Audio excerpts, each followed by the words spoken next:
Hi, this is Dr. Yang. This video is for healthcare professionals who are told that their hospital has run out of face shields and they're very worried for their own safety. So, what can you do? The goal is to empower yourself. If the hospital isn't buying the equipment, you can buy very simple materials from an arts and crafts store like Michael's and make this yourself. Essentially, it is an acetate sheet 9 by 12, a foam 1-inch foam cushion, and an elastic band. Everyone who's asking for them, you've worn them. You know that it's very easy to make. You look at it, you think, oh, I could make that. So that's what we're going to do. If we're going to wait for the factories, Ford, Toyota, Nike, to make them and deliver it, there's always a lead time. So what can you do today, right now? So let's say you're going, the number one thing you'll need is the graphics acetate. This is called Duralar. This one comes in a pack of 25. I think it's less than $13, and that will make 25 shields. I have a roll of braided elastic, and you can make approximately 11 out of this one. This is 4.5 yards long. 4 yards will get you 10 elastic bands.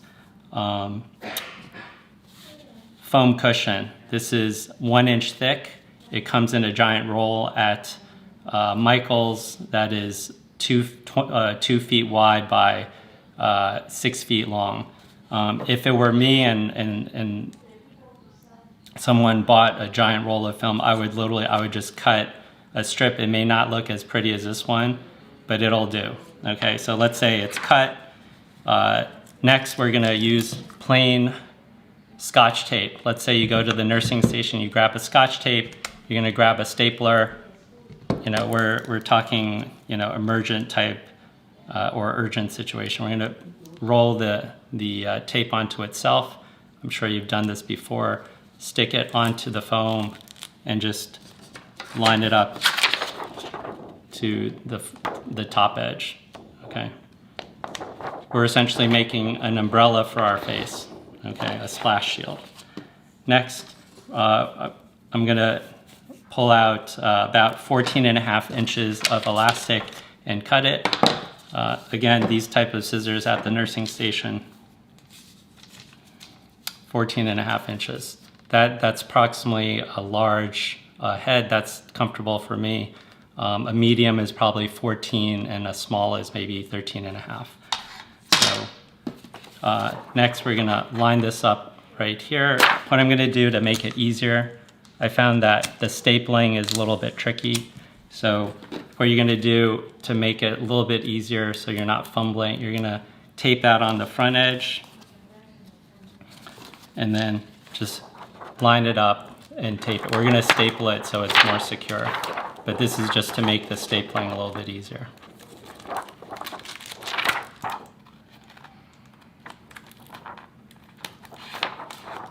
Okay, you're gonna tape that on. Let's say if you can't find a stapler, this might have to do, okay? But the stapler is much more secure. So we're just gonna place the tape here. I'm actually pulling off the foam so I can show you guys. So I've taped the elastic on the edge, and that's really just so you can line up the staple. Actually, I'm gonna use the stapler. You recognize this? So the staple is gonna go on the outside of the shield, and then the elastic is on the bottom, and the acetate is on top. I'm gonna put 2 staples.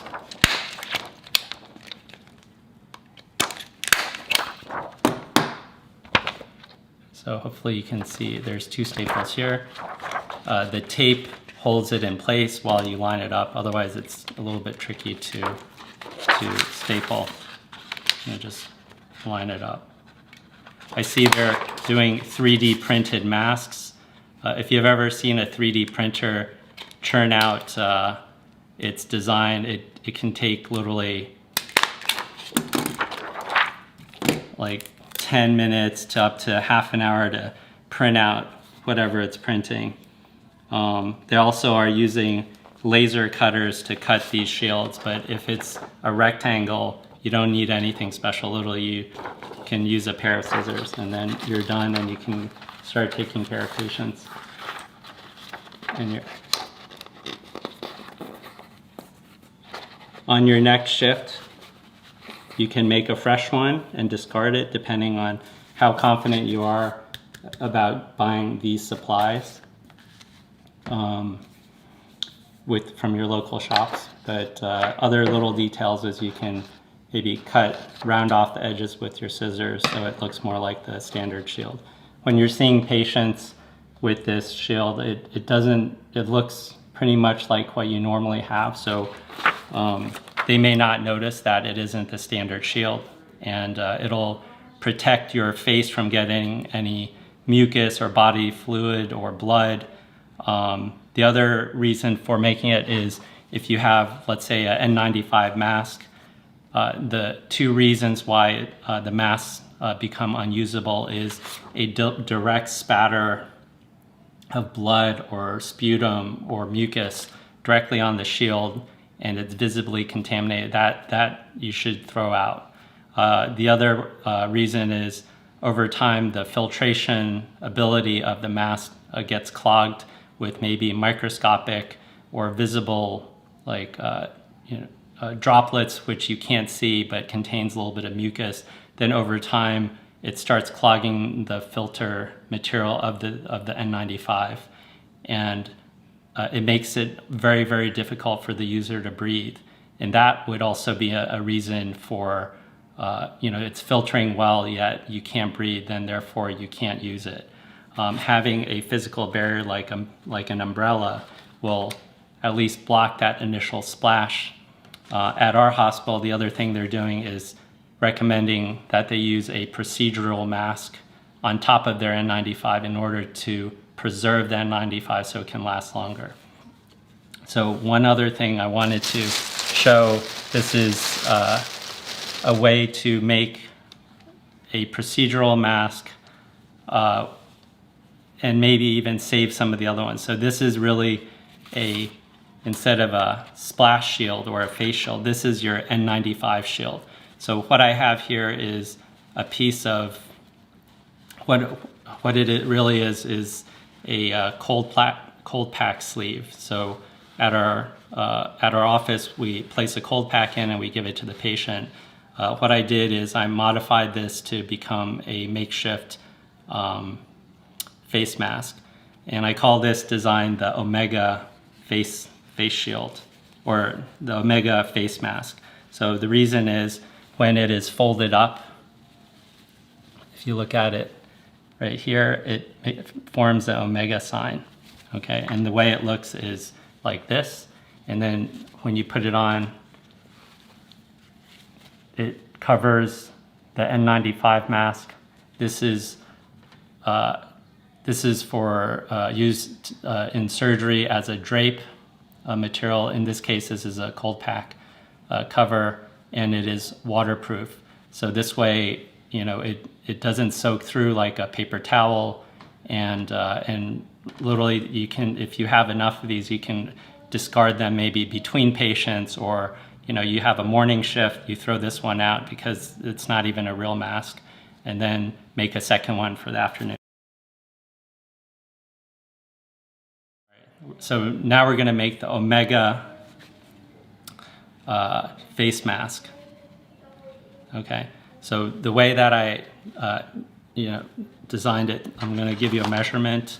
So this is approximately 7.5 inches long and about 5 inches wide. Okay, to make it, you're going to fold it in half lightly, and then from here from the fold, you're gonna fold the front half to meet the middle, that slight middle fold, and then a second fold right here, okay? So this is the Omega face mask, okay? Once you do that, okay, this is the shape. You're gonna then fold this over to meet the middle. So you're gonna take this, then fold it over, and then take this other side and fold it over, okay? And then this kind of gives that omega shape, okay? Next, we're gonna use a simple staple, again, using stationary supplies. And right where, I'm gonna block my face, right where the seam is, we're gonna place a staple from front where the seam is to back, okay? You want the sharp side of the staple facing the outside of your mask, okay? So you don't get scratched by the staple, okay? So I just placed the staple right here. I'm gonna finish the Omega fold right down the other side, okay, like this. We're gonna staple the open end with the staples coming in this way to the open end.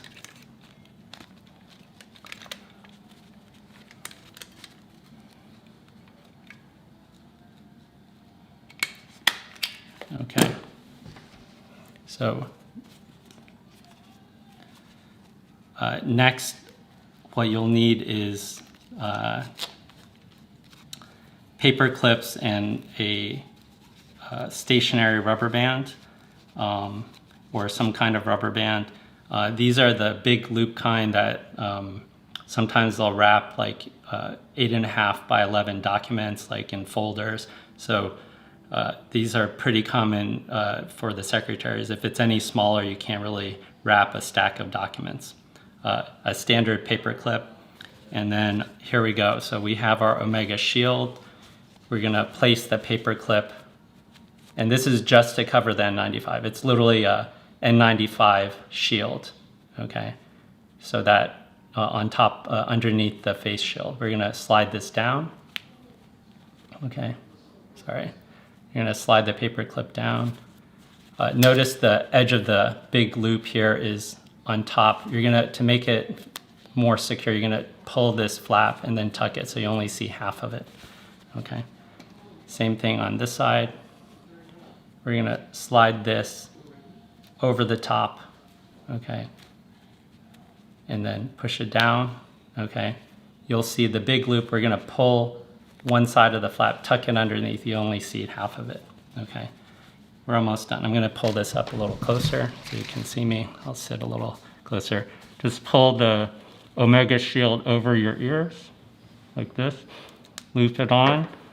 You'll be wearing your N95 already, and just pull it up like this. Okay, it creates a little tent in the center. There's some leakage, but the main thing is we're using this as another shield. With your face shield, then you have a secondary shield. If there's an aerosol, most of it hits the shield, which you can wipe off. Let's say some Venturi effect comes around the shield, you have a second shield to catch any light droplets. And then because it's so simple to make, you can discard them more frequently. Or in another situation, let's say there's no acetate shields in the meantime. You're gonna have to wait until an overnight delivery for the next day, but they only gave you one N95 mask for the day or week. Then how are you gonna protect that shield? So potentially you can put on your N95, place the second one on top, and just keep it as clean as you can. So I think that's all I have to say for the frontline healthcare workers.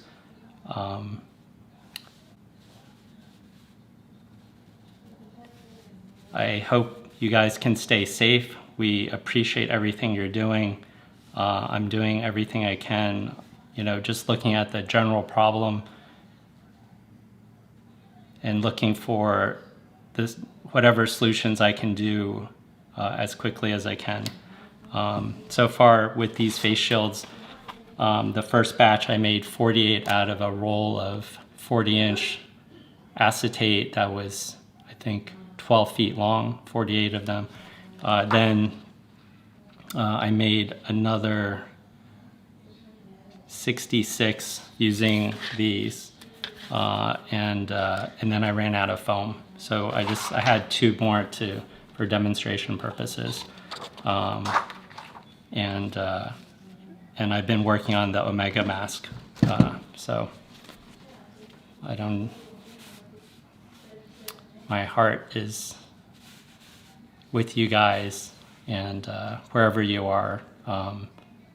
This is kind of a MacGyver type thing, but I'm just imagining if I'm in your situation, I'm at the hospital already, and they literally tell you, sorry, we don't have PPE for you, or one particular piece. This is, I think the face shield is actually really important.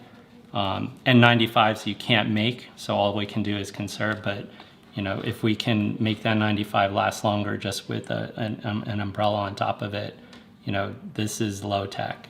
If you don't have time to make it, or your Michael's or your art supply store is not available, maybe you can ask your family member in a state where maybe it's not locked down yet, or they can deliver it and they can make it at home while they're just sheltering in, and then send it to it as quickly as possible. But as you can see, this is relatively easy. The other thing I was thinking of was that, sorry to make this so long, the idea of making your own shields actually came from a news article maybe 2.5 weeks ago, maybe from Seattle, where the hospital staff themselves, they were using vinyl sheets, foam, and elastic. It wasn't even braided elastic. It looked like just elastic cords, and fashioning it. And they they're talking about their desperation, and that was literally like almost 2 weeks ago. They were already doing this.